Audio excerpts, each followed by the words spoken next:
आंसू नहीं, उत्तर चाहिए मुझे, उत्तर चाहिए मुझे। वो नाम, वो नाम, वो नाम चाहिए, वो नाम चाहिए जिसने लंकेश की बहन के सम्मान और लंका के स्वाभिमान पर प्रहार करने का दुस्साहस किया है।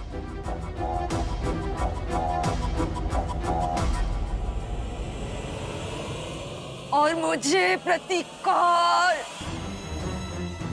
उस उद्दंडी का संहार, उस राम का सर्वनाश चाहिए मुझे भैया।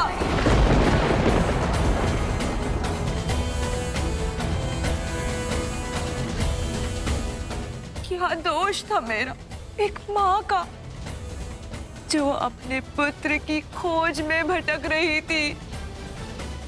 क्या दोष था मेरे शंभू का, मेरे पुत्र का, जो बिना किसी भूल के मृत्यु दंड का भागी हो गया भैया।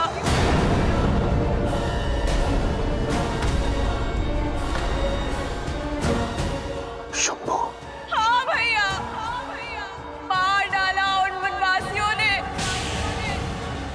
आपके लंकेश के भांजे को।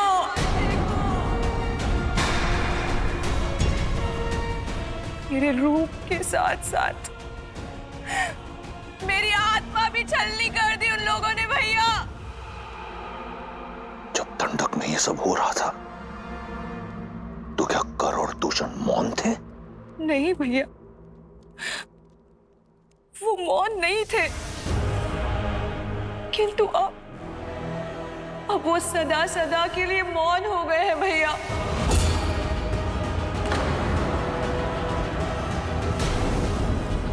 जब खर और दूषण भैया इस पाप का कारण जानने उनके पास गए तो उन दुष्ट वनवासियों ने उनके साथ साथ हमारे 14,000 असुर संबंधियों का भी संहार कर दिया भैया। राम और लक्ष्मण ने राक्षसों के विरुद्ध युद्ध का शंखनाद कर दिया भैया।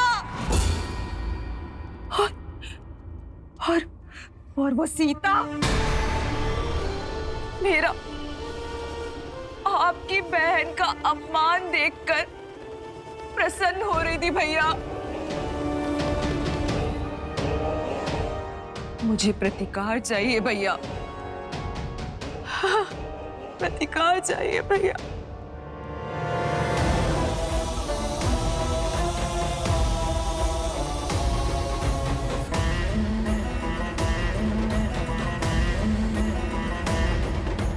तुम्हें प्रतिकार से पहले उपचार की आवश्यकता है शूर्पणखा। इससे पहले कि तुम्हारे मन के घाव भरे, आवश्यक है कि तुम्हारे शरीर के घाव भरे। हमारे राजवैद्य सुसैन अपनी चिकित्सा से तुम्हारे रूप को पुनः लौटा देंगे।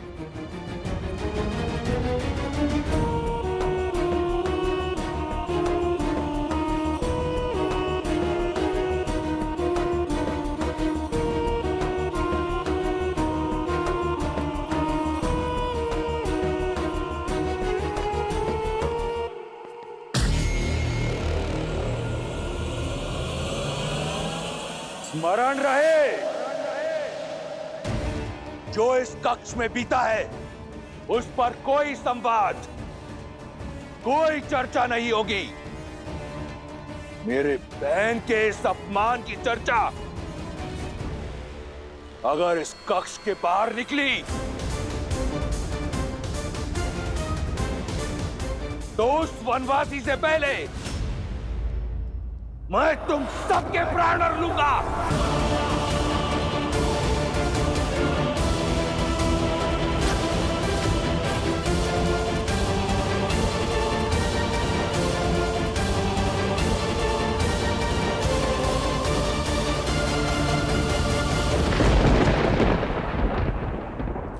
तुम लंका के सर्वश्रेष्ठ गुप्तचर हो।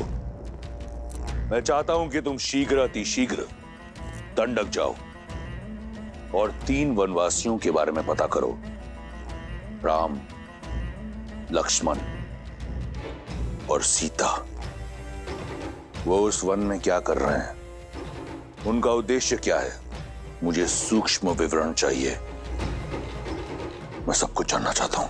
जैसी आज्ञा लंकेश।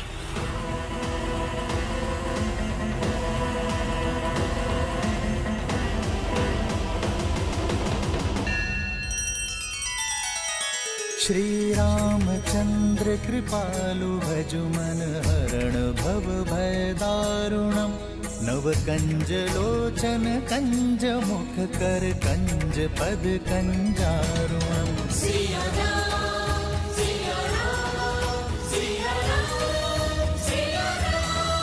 आदर्श और मर्यादा की है ये कथा महापावनम।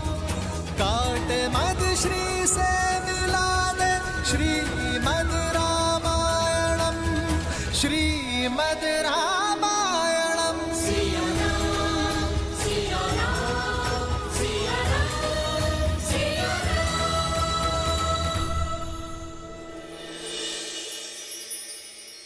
आओ सीते।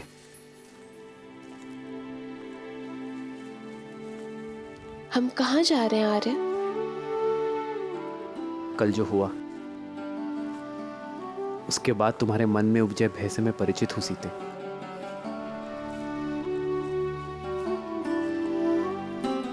तुम्हारी प्रसन्नता कहीं लुप्त हो गई है, बस उसे ही ढूंढने जा रहे हैं।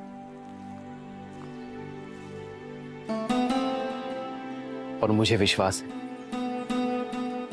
कि अपनी सीते की प्रसन्नता मैं ढूंढ लूंगा। आओ।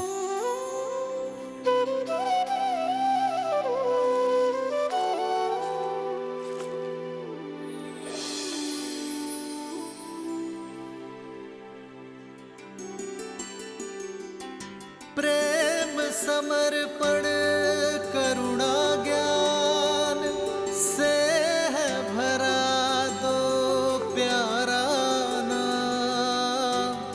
जय सिया राम, जय जय सिया राम।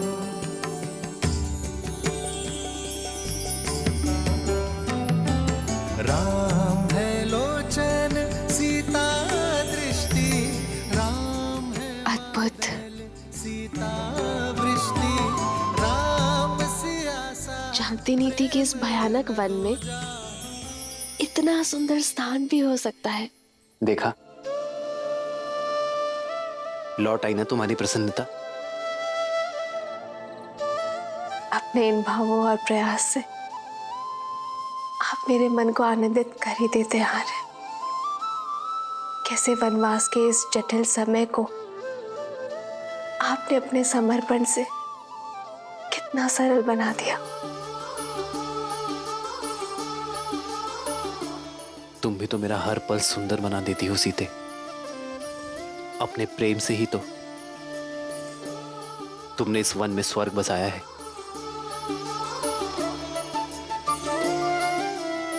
मेरा ये कर्तव्य है कि कभी कभी इस ऋण को चुकाने का प्रयास करो।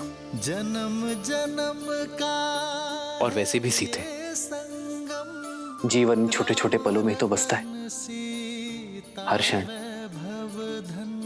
भविष्य की चिंता करने से श्रेष्ठ तो यही है एक है पौष, कि हम हर पल एक समर्पण। वर्तमान में आनंद को ढूंढे। एक है रूप तो दूजा दर्पण। ठीक कहा आपने आर्य। लोचन मैं इस आज को, दृष्टि। इस क्षण को, बादल इस प्रेम को सजो लेना चाहती हूँ जीवन भर के लिए।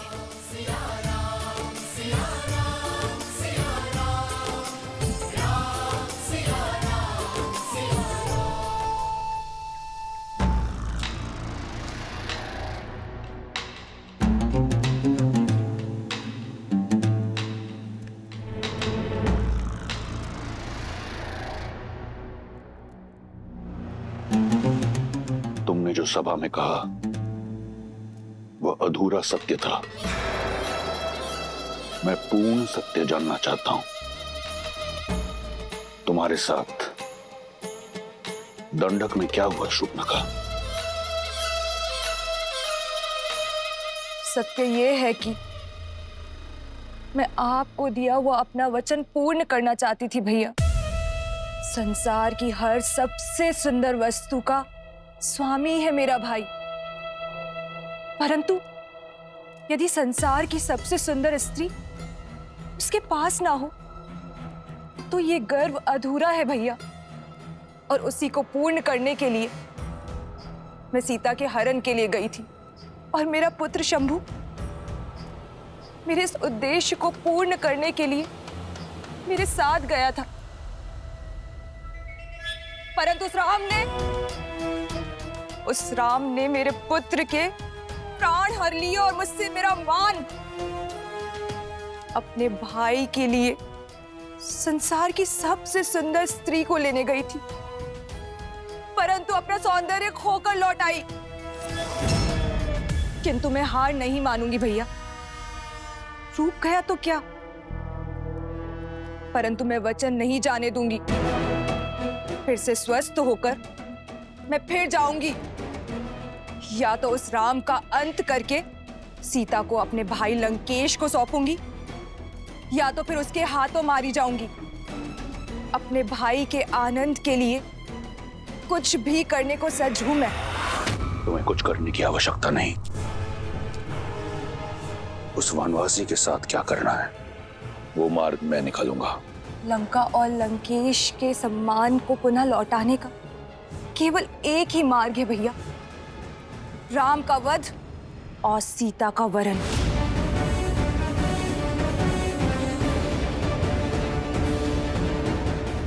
अपने बलिदानों के बदले केवल और केवल अपने भाई की प्रसन्नता चाहती है ये बहन।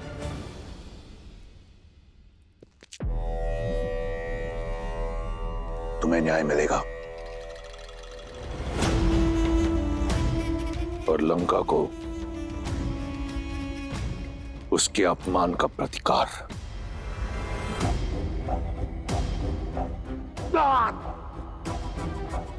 जो तुम्हारा नहीं है उसे पाने की लालसा छोड़कर जो है उसी में संतुष्ट रहना सीखो।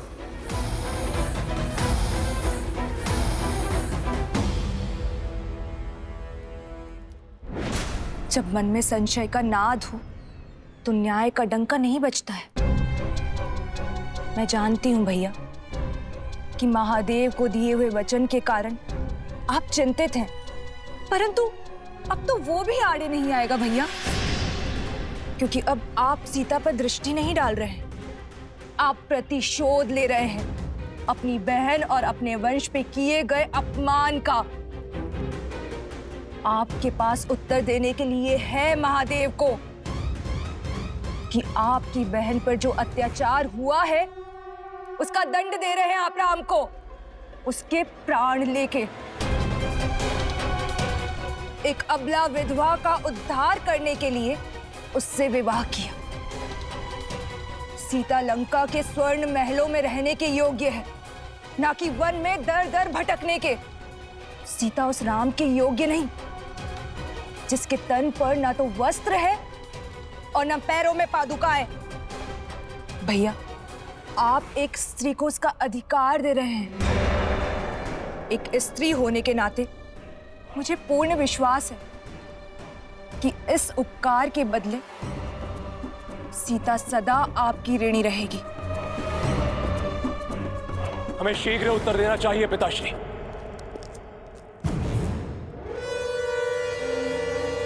ये प्रहार हमारी कुल की गरिमा पर हुआ है, हम इसका प्रतिशोध अवश्य लेंगे। अब आज्ञा दीजिए पिताश्री, मैं अभी इसी क्षण अपनी सेना को लेकर प्रस्थान करता हूं और राम को उसके किए का दंड देकर आता हूं।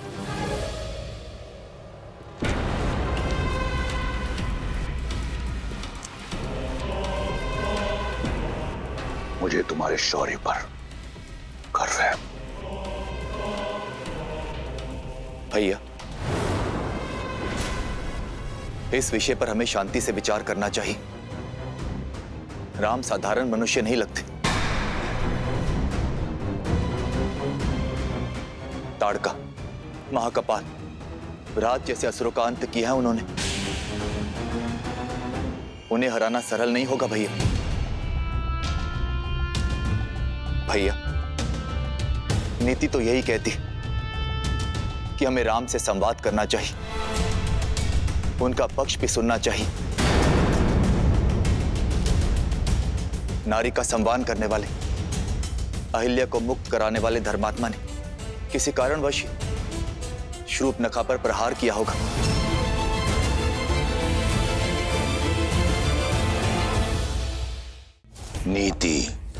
नीति ये नहीं कहती कि तुम उस राम को धर्मात्मा कहो। मूर्ख।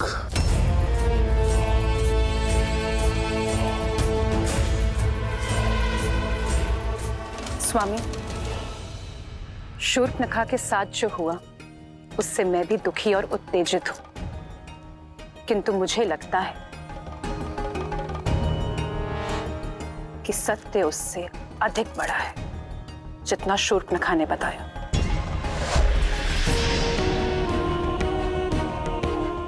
कई ऐसे प्रश्न हैं जिसका उत्तर ही नहीं है।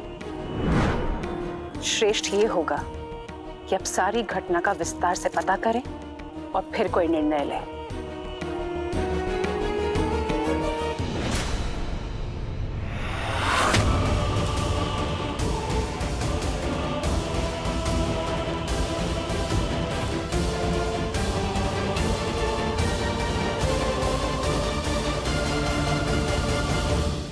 दो 210, 211, 212।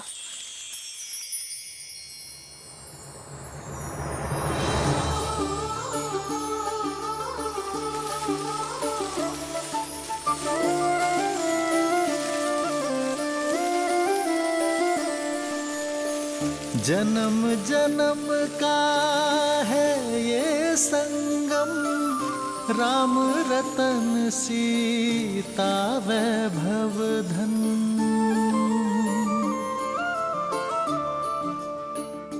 213, 214, 215, 216,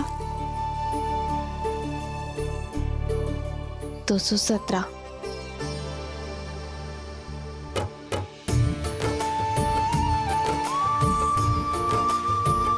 ऐसे किस विशेष कार्य में डूबी हो सीते कि इन सुंदर पुष्पों और राम को ही अनदेखा कर दिया?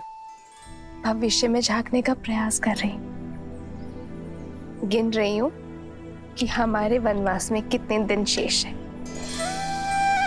कब माताओं, भरत और शत्रुघ्न भैया और अपनी बहनों से मिल पाऊंगी।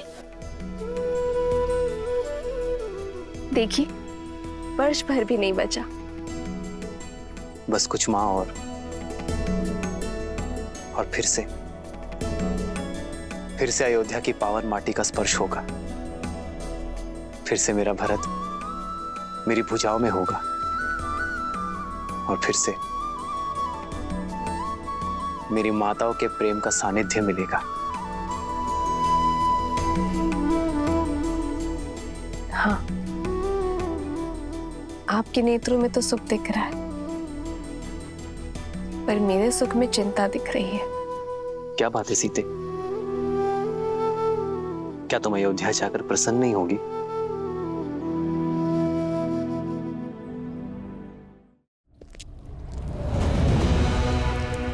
इस विशेष कार्य पर जा रहे हैं लंकेश? अचानक कहां प्रस्थान कर रहे हैं? वार शूर्पणखा की नाक पर नहीं, लंका के सम्मान पर हुआ है। लंका और लंकेश के सम्मान को पुनः लौटाने जा रहा हूं। बिना सेना के उसके विरुद्ध लड़ने जा रहे हैं जिसने हमारे 14,000 राक्षस संबंधियों का संहार कर डाला। स्मरण रहे, तुम लंकेश, दशानन, रावण से बात कर रही हो। वो रावण काल जिसका दास है, जिसकी नाभि में अमृत का वास है, साधारण दिव्यास्त्रों से उस तुच्छ मनुष्य ने 14,000 राक्षसों का संहार किया होगा, परंतु 14 लोगों के स्वामी के समक्ष टिक नहीं पाएगा वो। महाबली गज भी एक छोटी सी चींटी के सामने धराशायी हो जाता है लंकेश। मत भूलिए कि आपके वरदान में मनुष्यों से अभेदान नहीं है। और वो कोई साधारण मनुष्य नहीं है लंकेश। श्रेष्ठ यही होगा कि आप मेघनाथ को साथ लेकर जाइए। आखेट पर श्वान को लेके जाया करते हैं मंदोदरी, सिंह को नहीं।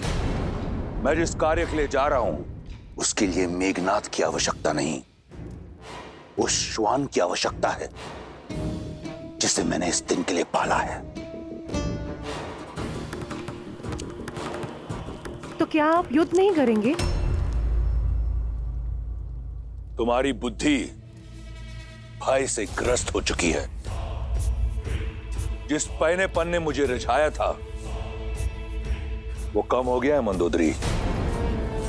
अपने राज्य से निष्कासित 2 वनवासियों को लंकेश चुनौती देगा? नहीं।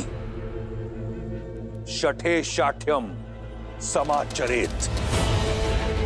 जैसा देवता वैसी पूजा, जैसा कर्म वैसा प्रतिकार। उस वनवासी ने मेरी बहन के सम्मान पर प्रहार किया, अब मैं उसके सम्मान पर प्रहार करूंगा। उसने रावण के विरुद्ध अपना शीश उठाया है, मैं समस्त संसार के समक्ष उसके नेत्र झुका दूंगा। उसने ऋषियों की रक्षा का बीड़ा उठाया है, मैं उसे लज्जित कर दूंगा कि वो स्वयं के सम्मान की रक्षा नहीं कर पाया। अब ये युद्ध बाहुबल से नहीं, रणनीति से होगा। आप करने क्या जा रहे हैं लंकेश?